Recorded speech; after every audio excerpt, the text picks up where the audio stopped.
vai de João 23. Texto muito conhecido, porque recebi do Senhor que também vos ensinei. E o Senhor Jesus, na noite que foi traído, tomou o pão, e tendo dado graças, partiu e disse: tomai, comei, isso é o meu corpo que é partido por vós, fazei isto em memória de mim. Semelhantemente também, depois de cear, tomou o cálice, dizendo: esse cálice é o novo testamento do meu sangue. Fazei isso todas as vezes que beberdes e comerdes em memória de mim. Porque todas as vezes que comerdes este pão e beberdes esse cálice, anunciais a morte do Senhor, até que venha. Portanto, qualquer um que comer este pão e beber esse cálice do Senhor indignamente será culpado do corpo e do sangue do Senhor. Examine-se, pois, o homem a si mesmo, assim coma deste pão e beba desse cálice. Porque que come e bebe indignamente, come e bebe pela sua própria condenação, não discernindo o corpo do Senhor. Amém? Amém. Abre também comigo na carta aos Romanos, capítulo 12, versículo 1. Romanos 12. A gente vai ler o versículo 1.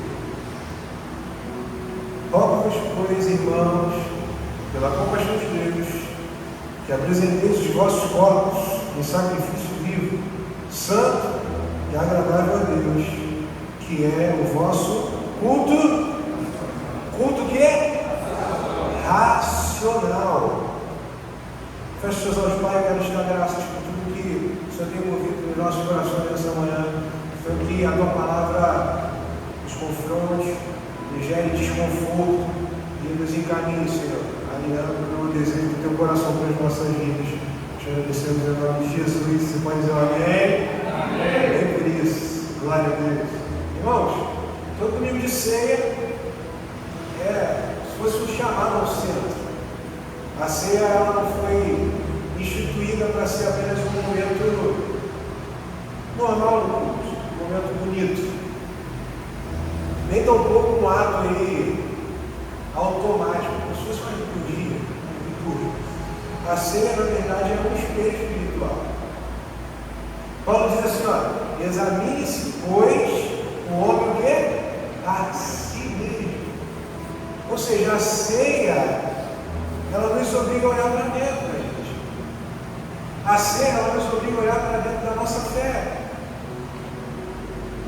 Cear com o Senhor nos obriga a parar com a nossa prática. E para o tipo de cristianismo que a gente tem vivido, para o tipo de fé que a gente tem aplicado. Quantos participaram aí do mês de janeiro dos 21 dias de jejum e oração? Cara, foi tão bom. Olha quanta coisa foi gerada no segredo. Olha quanta coisa foi gerada no segredo. Tudo aquilo que é gerado, não preparei isso aqui não. Mas deixa eu falar uma coisa para vocês. Tudo aquilo que é gerado no silêncio, tudo aquilo que é gerado no segredo, vira testemunho ocular. Então comece a ter essa prática de gerar coisas no secreto do Senhor.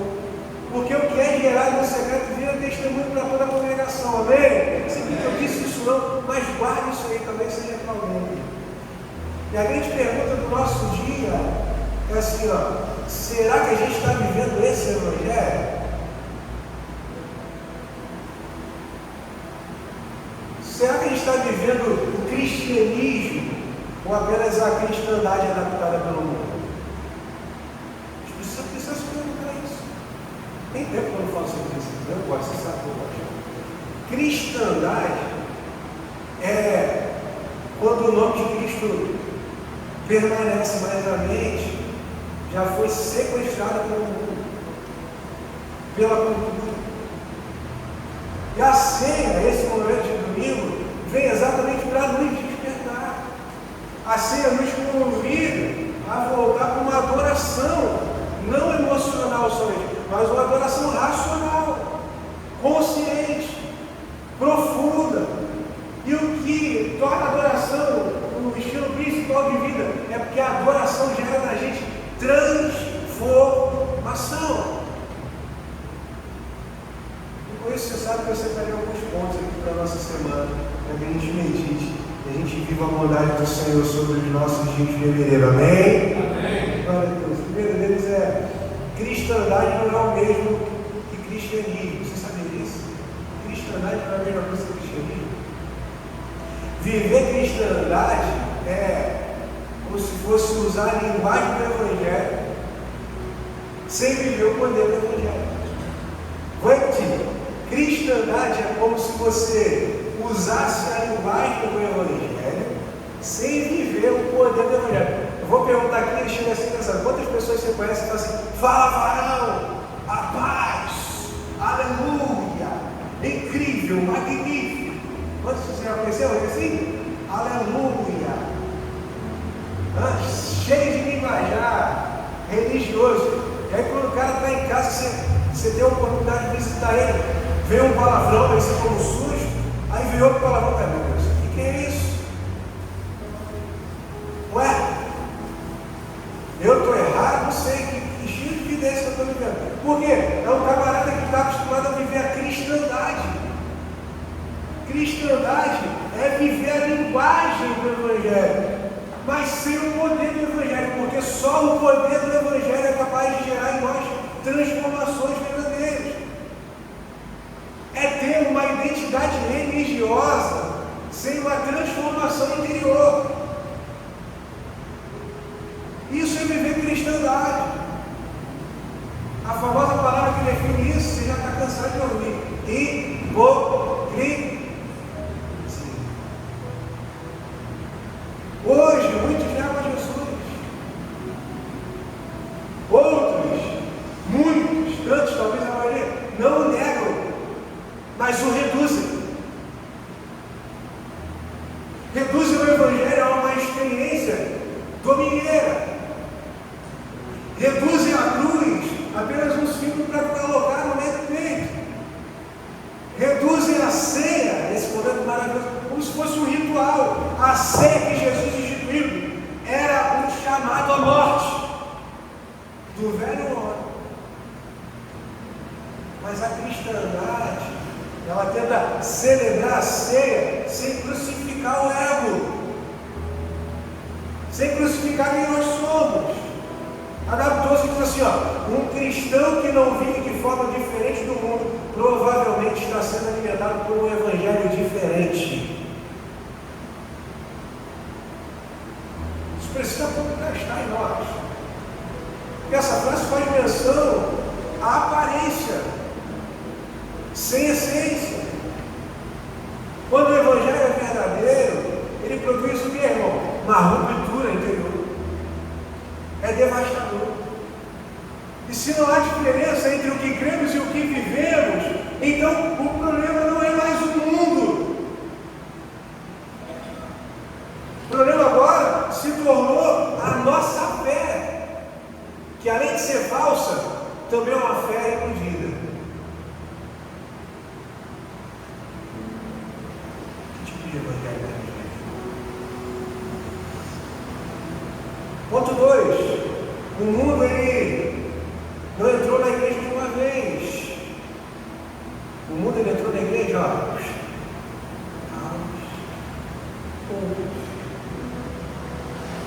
Ontem tem um grupo que a gente admirava, eu gostava de estar cantando. E aí ele grava uma canção super emotiva, super emocional. E aí, quando você começa a analisar, você sabe que eu sou chato para isso, eu não gosto de analisar a letra.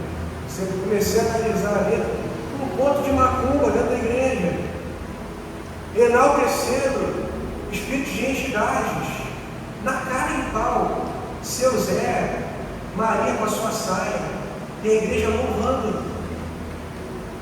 Não, gente, vocês não estão entendendo. Não tem máscaras, é escrachado. Falando sobre uma entidade demoníaca do Herê, e a igreja cantando. E a justificativa dele, você vai ver a explicação e fala assim, não, porque Porque eu não estou falando do Zé, eu estou falando de um Zé qualquer, eu não estou falando de uma Maria, eu estou falando de uma Maria qualquer, mas a Maria é de saia rodada e quando ela dança, e quando ela samba, não é quando ela dança, quando ela samba, o céu se abre. Antigamente era mascarado, antigamente você tinha que rodar o disco ao contrário, eu me lembro disso? Ou eu estou velho? Caraca, meu irmão, Xuxa, que doideira! Tu botava Quem comprou o disco? Cara, eu comprei o disco para ver esse negócio. Caraca, vou fazer esse negócio. Hoje não, gente. Não precisa mais ser mascarado, está descarado. E o pior, a igreja, vivendo a cristandade, canta como se fosse o melhor louvor. E às vezes o negócio é tão descarado que vem ligando nossa gestão, não é possível. Ele está querendo falar algo sobre política, ele está querendo falar algo sobre cultura, mas não. Só viver a cristandade. Ninguém acorda um dia e decide mundanizar a fé. Isso acontece aos poucos, por concessões pequenas. Deixa eu falar uma coisa, não é coisa grande que tem a capacidade, meu irmão, de tirar você do caminho da fé. São coisas pequenas. Abre uma bica toda, abre a torneira toda, vai fazer aquele barulho se estiver com pressão, se não. Agora, experimenta fechar essa bica e viver o teu dia dentro de casa no silêncio e só a goteira pingando, batendo naquele negócio de lata. Tem gente que se perturba por causa daquele barulho, é porque o que tira a nossa paz são pequenas coisas, pequenas concessões que fazemos. Primeiro muda-se a linguagem. Cheio de pastor falando palavrão, né? Cheio. Antigamente era em casa, você tomava um susto quando ouvia. Agora é no púlpito, todo mundo aplaude, todo mundo fala que coisa maravilhosa. É pastor cantando Titãs. Depois, a gente flexibiliza a verdade. Mas a verdade não é tanto assim. Isso foi escrito para aquele tempo, para aquela geração. Em seguida, na cruz, vira um detalhe que não mais o centro do Evangelho. A igreja começa a copiar o mundo para ser aceita. Quando na verdade a igreja foi chamada para ser o que, gente? Luz. Sal, trazer sabor. E assim é bem dizer, isso não é sobre agradar pessoas, mas sobre honrar o sacrifício de Jesus na cruz. O pensador cristão diz assim, o maior perigo da igreja não é a perseguição, mas é a conformação. As pessoas trazem uma alerta para a gente. Eu já falei sobre isso aqui uma vez. Igreja nenhuma morre quando ela é atacada. Ela morre quando se torna parecida demais com o sistema que deveria confrontar.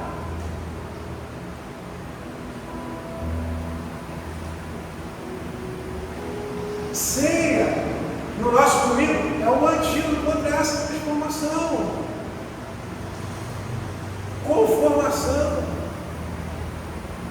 A ceia nos lembra do porquê e para quem vivemos. A ceia também faz questão de nos expor o Evangelho de cruz. Paulo diz assim, que quem come o pão e bebe o cálice indevidamente come juízo para si mesmo. Por quê? Ele está participando de um símbolo de morte sem ter morrido para si mesmo. A gente precisa pegar sobre isso, não posso deixar. A raiz nossa é essa, bem? Tem tempo que eu não pego sobre isso, mas essa é a nossa raiz, essa é a igreja primitiva. Cristandade quer os benefícios da cruz. Quem declara a cristandade quer o que a cruz oferece: graça, perdão, amém? Sem processos. Quer a salvação sem arrependimento. Quer a graça sem transformação. E a ceia vem exatamente para nos lembrar: o corpo foi partido, o sangue foi derramado. Não existe evangelho leve quando o preço foi pesado, irmão. Não existe. Eu trago mais uma vez essa frase: graça barata é a pregação do perdão sem arrependimento. Graça barata é a pregação do perdão sem arrependimento. Isso denuncia uma fé que conforta. Isso denuncia uma fé que não transforma. E a ceia, ela vem nos confrontar com o custo da graça. Ela nos chama ao Evangelho que quebra, que cura e que também reconstrói através do sangue de Jesus. Amém? Você está comigo? Glória a Deus. Agora deixa eu te falar uma coisa: a adoração racional não é uma adoração fria, é uma adoração consciente. Romanos 12:1 diz assim: apresentai os vossos corpos como sacrifício vivo. Esse é o vosso culto racional. Adoração racional, escuta isso aqui: adoração racional não é a ausência de emoção. Não é, pode ser motivo, mas é a presença de consciência. É saber o porquê eu adoro. É saber quem eu estou adorando. É saber o que a ceia significa para a gente. Cristandade, meu irmão, adora por hábito. O cristão adora por convicção. Você está comigo? Em nome de Jesus.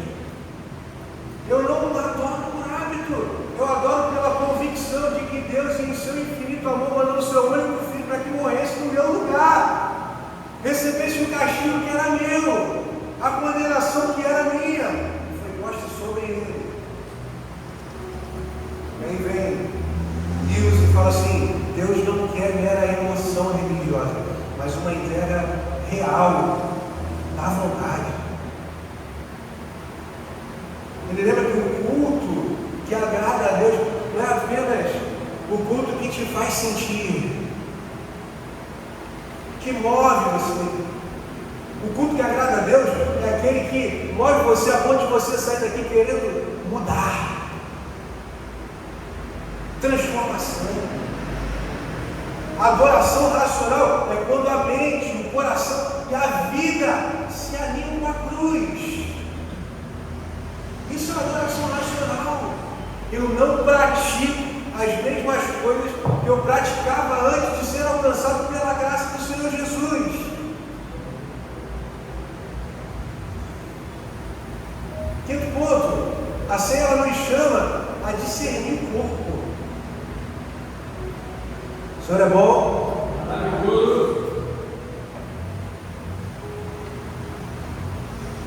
Discernir o corpo não é só entender o pão. Discernir o corpo é entender a igreja. Presta atenção. Discernir o corpo é entender o valor da comunhão. Discernir o corpo é entender que não existe uma fé individualista no reino. Não existe onde era o eu, agora se torna nós. Deus tem prazer em se manifestar na coletividade.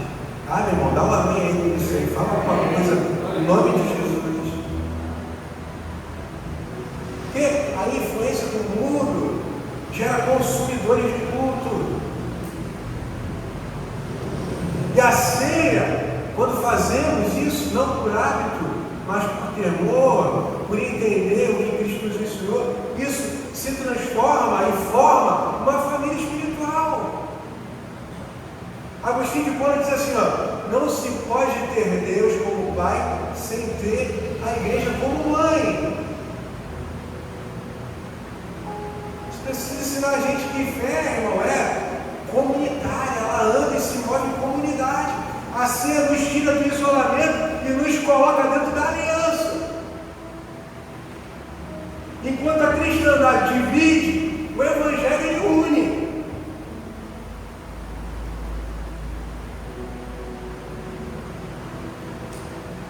Esse dia eu estava conversando com um casal estava falando exatamente minha visão sobre isso. Se nem todo mundo se levasse pelo orgulho, por ser dono da verdade, teríamos menos placas com nomes tão diferentes da igreja, teríamos mais igrejas. Porque o cara que se move pelo profético, ele acha que só o profético é o que vale. O cara que é mestre, ele se move só pelo que é ensino bíblico. O cara que é pastor, ele só o pastor. O cara que é missionário, que é evangelista, ele acha que só o evangelismo, só a missão, a missiologia vai trazer resultado para a igreja. E fica um quanto o outro, quanto Deus nos dá direcionamento de 5 ministérios para serem usados numa mesma igreja. Isso é viver cristandade. E Deus nos chama o tempo inteiro através da ceia para a unicidade nele.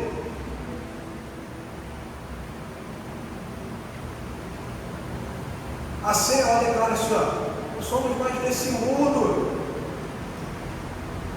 Nós pertencemos ao reino de Deus. Você pode dizer isso.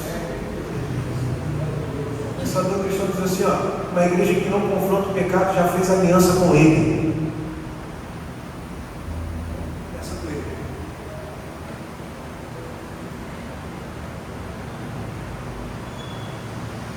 Silêncio diante do erro é conveniência. O silêncio diante do erro, sabe o que é? Vou mais profundo. É convivência. E a ceia nos reposiciona como um povo separado. Não por soberba, não por orgulho, mas por obediência. Ceia não é sobre mim. Ceia é sobre nós. A ceia, meu irmão, é um altar de recomeço. É onde a igreja se humilha, se alinha.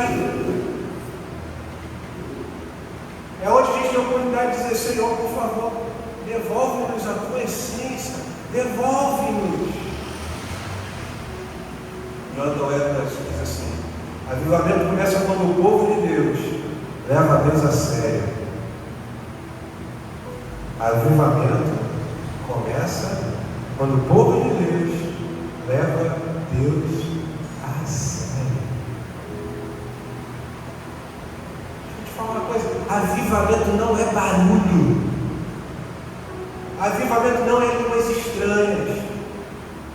Avivamento é quebrantamento, arrependimento. E ceia é o lugar onde a igreja volta a levar a cruz a sério. É nesse momento, é no partir do pão.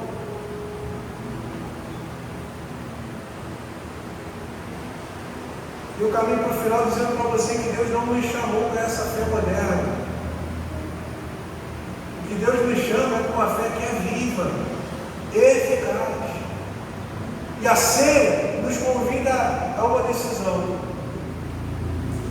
Talvez você esteja 5, 10 anos na igreja e você ainda não foi capaz, não foi sensibilizado para tomar essa decisão. Ou a gente é transformado, ou nos tornamos apenas adaptados. Ou a gente se transforma de uma vez, ou a gente continua vivendo uma vida de adaptação. Luiz Hermínio, esse dia estava vendo um post dele e falou assim, existe um tempo no Evangelho que se a pessoa não se transformar até tantos anos, depois fica muito mais difícil, porque entra um coração, tem uma palavra que se diz que obstinado. O coração fica obstinado, já acha que está vivendo o que está vivendo. Aí você repara, o camarada 20 anos dentro da igreja, com os mesmos hábitos, falando as mesmas palavras dentro de casa, corações obstinados, não tem salvação. Há salvação para quem precisa e decide se transformar. Talvez essa seja a oportunidade, você está há muito tempo, mas ainda não transformou a tua maneira de viver.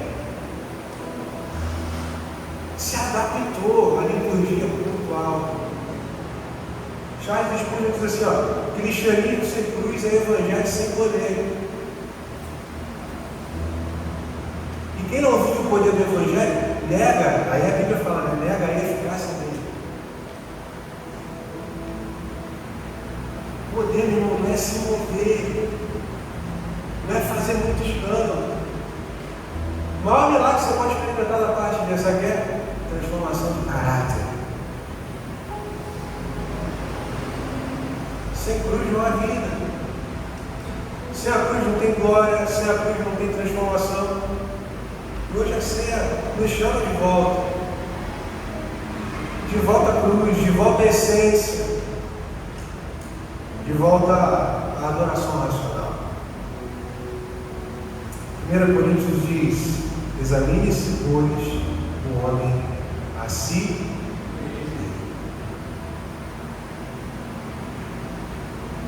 Examinar nosso coração. O que estamos vivendo, o que estamos declarando. Ceia não é para pessoas perfeitas. Antes de participar da comunidade, quero te convidar para um momento, sabe, de silêncio essa manhã. A gente já teve um momento de adoração, mas eu quero incentivar você a ter esse momento de silêncio. Não é para olhar para quem está do seu lado hoje. Não é para pensar no pecado dos outros que te ofendem. É um momento entre você e Deus. Feche seus olhos, com sua cabeça no seu movimento, pode botar para você se sentir mais confortável. Não é com você Deus.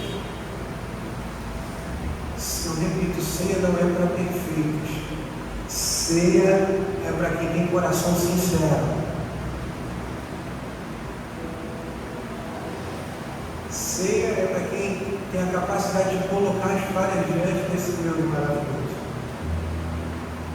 Respira fundo, deixa o Espírito Santo te conduzir aí, nesse autoexame.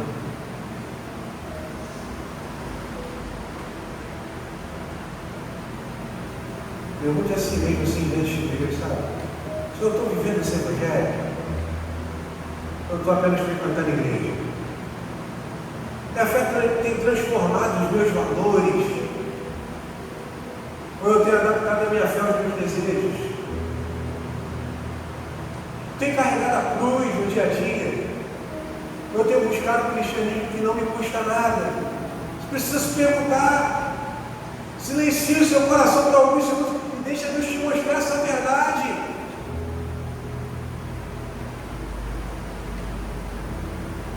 Quem tem formado o meu pensamento? A palavra de Deus, a voz do mundo. Eu tenho pensado como Cristo, eu tenho justificado comportamentos que a Bíblia me confronta. O que eu consumo, o que eu assisto,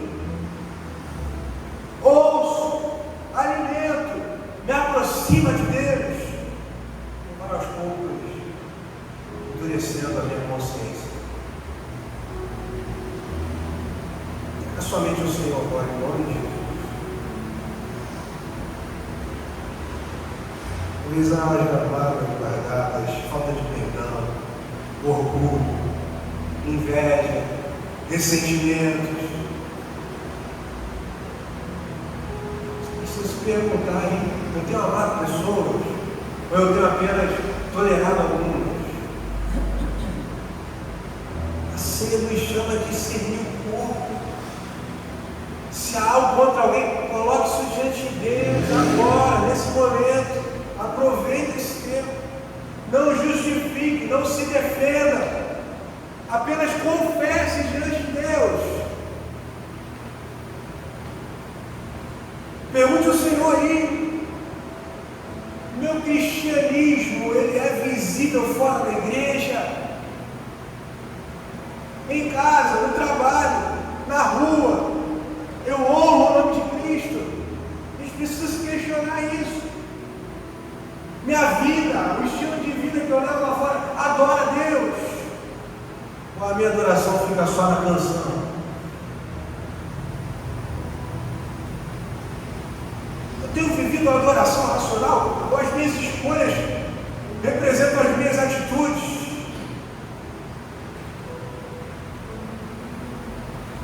As minhas atitudes são um culto diário ao Senhor. Deixa Deus tratar o que precisa ser tratado nessa manhã, em nome de Jesus.